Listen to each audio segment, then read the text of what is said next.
மேல்மலையனூர் அங்காள பரமேஸ்வரி அம்மன் கோவில் உருவான கதை தெரியுமா? மேல்மலையனூர் தாலுகாவில் விழுப்புரத்தில் உள்ளது இக்கோவில். இங்குள்ள அங்காள பரமேஸ்வரியை புற்று தேவி என்றே கூறுகிறார்கள்.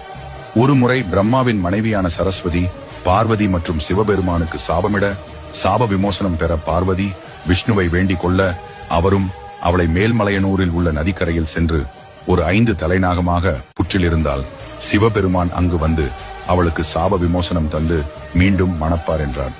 அவர் கூறியது போலவே அங்கு வந்த பார்வதி வெகு காலம் சிவனுக்காக காத்திருந்தாள். சிவனும் மேல்மலையனூரில் இருந்த நதியை தாண்டி வந்தபோது அகோர உருவில் பாம்பாக இருந்த பார்வதியும் சிவபெருமானும் சாப விமோசனம் பெற்றனர்.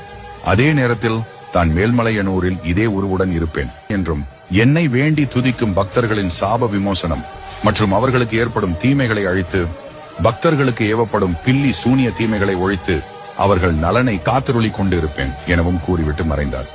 அதனால் பார்வதி அதே இடத்தில் பூமியில் புற்றில் பாம்பாக உள்ளதாக ஒரு ஐதீகமும் நம்பிக்கையும் உள்ளது. அமாவாசை நாட்களில் ஆலயத்தில் கூட்டம் நிரம்பி வழியும். கருவறையில் உள்ள புற்றையே தேவியாக வழிபட்டு பூஜிக்கின்றார்கள்.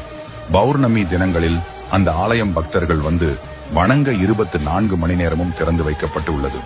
பிப்ரவரி மார்ச் மாதங்களில் அங்காள பரமேஸ்வரிக்கு நடைபெறும் வருடாந்திர திருவிழாவின் போது மயான கொள்ளை என்ற பெயரில் பெரிய விழா நடைபெறுகிறது. அங்காள பரமேஸ்வரிக்கு நாட்டின் பல இடங்களிலும் ஆலயங்கள் உள்ளன என்றாலும் அவளுக்கு மேல்மலையனூர் ஆலயமே முக்கியமான ஆலயம்.